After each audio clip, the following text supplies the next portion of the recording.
Question number 40 इसको भी देख लेते हैं, ये भी अब आपके लिए इजी रहेगा। आपसे कह रहा a 0.3 henry inductor 60 microfarad capacitor and a 50 ohm resistor are connected in the series with a 120 volt 60 hertz supply. आपने ये सप्लाई दे रखी है, तो सप्लाई में ये क्या कहलाता है आपका, इसको आप या तो वी इफेक्टिव बोलते हो या आप इसको ई आर एम एस बोलते हो। तो ई आर एम एस आपके पास है, फ्रीक्वेंसी भी आपके पास है।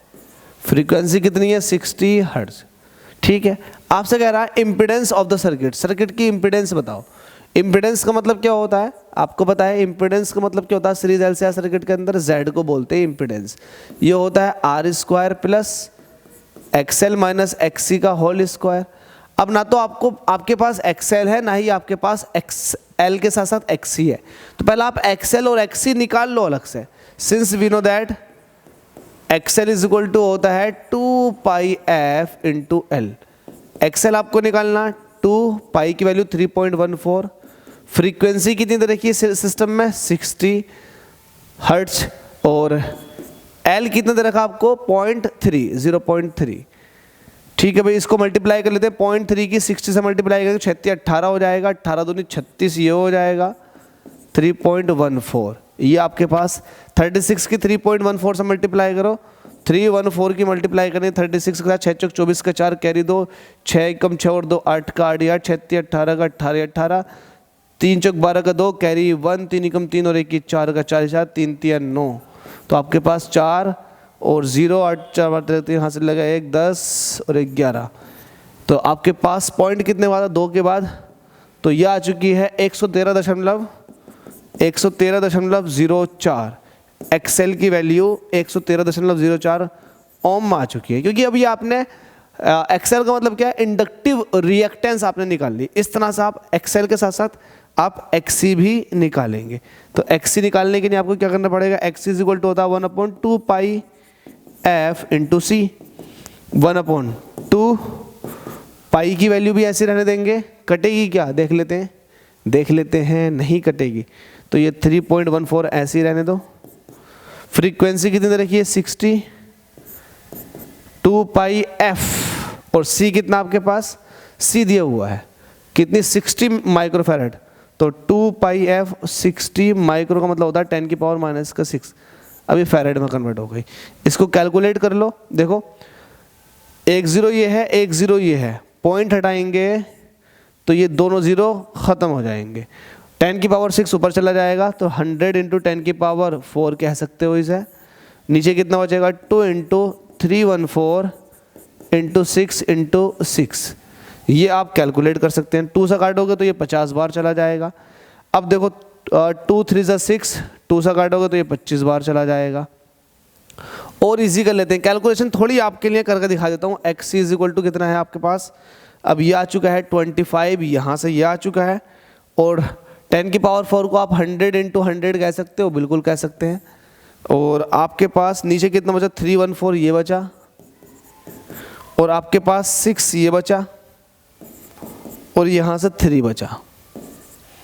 ठीक है भाई, कैलकुलेट कर लो। 2 से काट दो, 2 3 × 6, और 2 से काटोगे तो ये 50 हो जाएगा। अब इसे भी काटो, 2 से 2 1 × 2, 2 5 × 10, 2 7 × 14, तो ये 25 हो जाएगा। तो एक्सी आप सॉल्व कर लो। अब 25 की मल्टीप्लाई करनी है आपको 25 से, और ये 100, तो 25 25 625 हो जाएगा ये। और ये आपके सामने 9 × 157 है। इसकी मल्टीप्लाई करो, अब इससे डिवाइड कर दो, तो मैं डायरेक्ट लिख देता हूँ। एक्सी की जो वैल्यू आएगी, गाइस थोड़ी सी मेहनत कर लो, एक्सी इज इक्वल टू आ जाएगा 44.23 ओम। 44.23 ओम डिवाइड कर लो, यही आंसर निकल कर आ जाएगा। अब आपके पास एक्सएल भी है, अब आपके पास एक्सी भी है। अब आप निकालें इम्पीडेंस ऑफ द सर्किट, तो Z इज इक्वल टू कितना हो जाएगा, √R² plus XL minus XC का whole square. Z is equal to impedance निकालनी है R, ये आपको गिवन है क्या, बिल्कुल गिवन है। R की वैल्यू कितनी है 50 ओम, तो 50 का स्क्वायर कर दो, 50 का square. XL minus XC, XL की वैल्यू कितनी थी, XL की 113.04, 113.04 माइनस XC की वैल्यू कितनी निकाली है आप लोगों ने 44.23 इसका डिफरेंस का square Z is equal to difference करो इसका 50 का स्क्वायर ये 2500 हो जाएगा प्लस 113.04 में से माइनस कर दो 113.04 में से आपको माइनस करना 44.23 कैलकुलेशन इजी करने के लिए आपके लिए कर देता हूँ। यहाँ हो जाएगा 2 12 हो गए 8 आ गए यहाँ बचा 0 10 में से 4 निकाले 6 बचे 68.81 तो 68.81 इसका square z is equal to square root 2500 ये ऐसे रहेगा प्लस इसको अप्रोक्सीमेटली 67 कह सकते हो आप। कितना कह सकते हो 67 कह सकते हो जिसका स्क्वायर जो आता है वो आता है 4738.8 अप्रोक्सीमेट सॉल्व कर रहे हैं हालांकि तो एग्जैक्ट वैल्यू है। अगर आप 68.81 की मल्टीप्लाई करोगे इस तरह से 68.81 की 2 बार मल्टीप्लाई करोगे तो आपको वैल्यू मिल जाएगी ये, ठीक है। तो इसको अब क्या करना है इसको ऐड करो और निकाल लो z is equal to square root. जब इसको ऐड करोगे 4738.8 के अंदर जब इसको ऐड करोगे तो 7234.8 निकल कर आ जाएगा और ये अप्रोक्सीमेट वैल्यू होती है 79 की। कितने की होती है सॉरी 85 की होती है ये अप्रोक्सीमेट वैल्यू 85 ओम की होती है।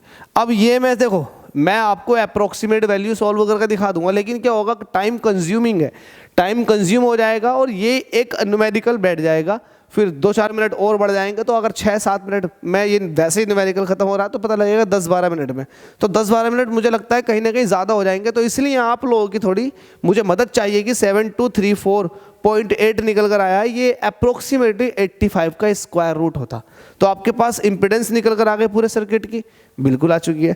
टेक्निकली आप टेक्निकल चीज़ें सॉल्व कर रहे हैं इम्पिडेंस आपने निकाल दी। आपसे पूछा क्या था impedance of the circuit, circuit की इम्पिडेंस आ चुकी है। दूसरा आपसे पूछा current flowing in the circuit, circuit के अंदर कितना करंट फ्लो कर रहा है।